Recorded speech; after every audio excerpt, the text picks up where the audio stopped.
financing options available. Can I help you? Yeah, I want this, but I'm not totally clear on the difference between leasing and financing a spaceship. Well, it's just like leasing or financing a new car, except this car happens to reach 50,000 miles per hour and can navigate in outer space. But other than that, it's exactly the same. Right. The problem is, I don't know the difference between leasing and financing a new car either. Well, it's not rocket science. Here, let me show you. Leasing a car is like agreeing to rent it for a fixed term of 3 to 5 years. You pay a deposit, you make monthly payments, and at the end of the term, you return the car and can start the process over again with a new car. Financing a car means buying it with the help of an auto loan. You pay a deposit, you make monthly payments, and once the loan is paid back, you own the car. In general, leasing payments are lower than financing payments. Whoa. Leasing means I get a brand new spaceship every few years and payments are lower? Sign me up. Ha, not so fast, Space Cadet. You need to understand that your monthly payments are designed differently depending on whether you're leasing or financing. When you're buying a vehicle, your monthly payment goes to repaying your lender plus interest.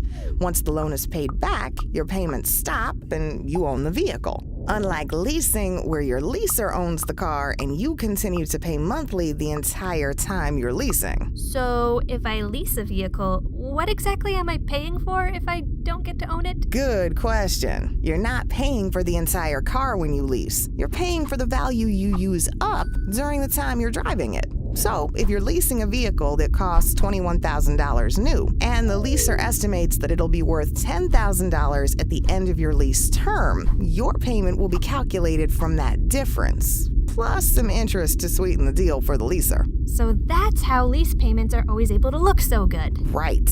In the short term, based on monthly payments alone, it's cheaper to lease than to finance. But once you've paid back your auto loan, that changes because you no longer have to make monthly payments. Plus, you get the benefit of any residual value if you decide to sell or trade in your car after some time.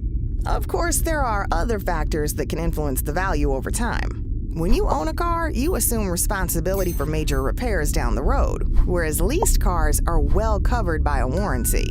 But leasing can come with all sorts of surcharges like mileage overages, excessive wear fees, and leased cars often have higher insurance rates too. It all comes down to what's important to you. Some people prefer to drive a new model every few years, even if that means limiting their mileage. Others prefer the freedom of ownership and being able to drive as much as they want and customize their vehicle however they want. What sounds good to you?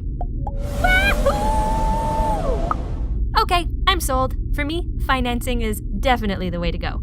How much does this baby go for? $21 billion. On second thought, I can't even do the whole space travel thing because I'm allergic to stars.